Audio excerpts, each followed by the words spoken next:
Januari 2026, sebuah nama kembali menyalakan api harapan sepak bola Indonesia. John Hartman. Bukan sekedar pelatih baru, ia datang sebagai simbol perubahan. Sebagai arsitek yang dipercaya mampu membangun ulang mentalitas Garuda, setelah mimpi Piala Dunia 2026 runtuh sebelum mencapai garis akhir. Dan seperti setiap proyek besar, selalu ada satu pertanyaan yang muncul lebih dulu. Siapa kepingan pertama yang akan ia pasang? Nama itu pun mencuat ke permukaan. Bukan dari Liga 1, bukan pula dari Asia, melainkan dari Elland Road, dari kerasnya Championship Inggris.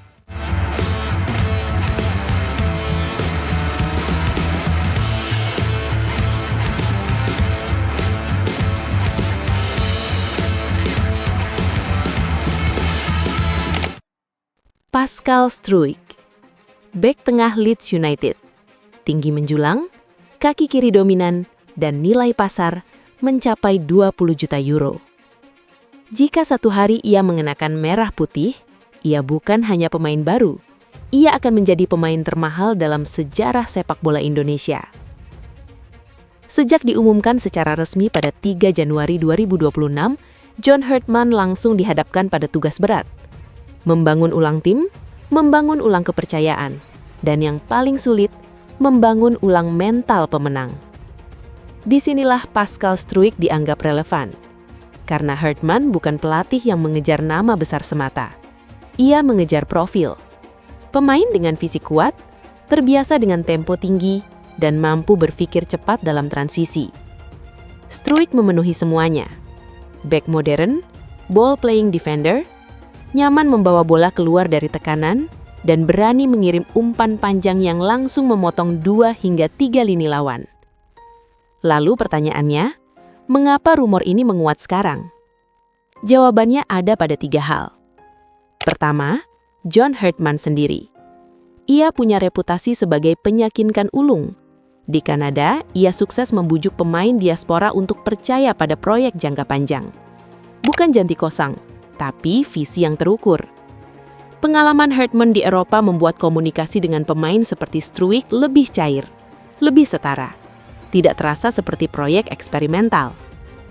Kedua, realita di Belanda. Pascal Struijk pernah menunggu panggilan di Orange. Namun lini belakang Belanda adalah salah satu yang paling padat di Eropa. Persaingan brutal, slot terbatas, dan waktu yang terus berjalan. Di titik inilah Indonesia hadir bukan sebagai pilihan kedua, melainkan sebagai kesempatan pertama untuk benar-benar menjadi pusat proyek. Ketiga, misi besar PSSI. Piala Asia 2027 di Arab Saudi bukan sekedar target partisipasi. Ia diproyeksikan sebagai panggung pembuktian. Hartman dan PSSI dikabarkan ingin membangun tim yang matang 2 hingga 3 tahun sebelum turnamen itu. Dan di lini belakang, Struijk diproyeksikan berdampingan dengan Jay Ises. Satu pemimpin, satu penjaga fondasi. Secara taktik, bayangkan skema 3 bek sejajar, formasi yang sering digunakan Hartman. Di sisi kanan, Maes Hilgers, cepat, agresif, dan tajam dalam intercept.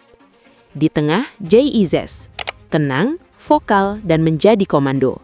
Dan di kiri, Pascal Struijk, bek kaki kiri dengan visi umpan panjang, unggul duel udara, dan nyaman membangun serangan dari belakang.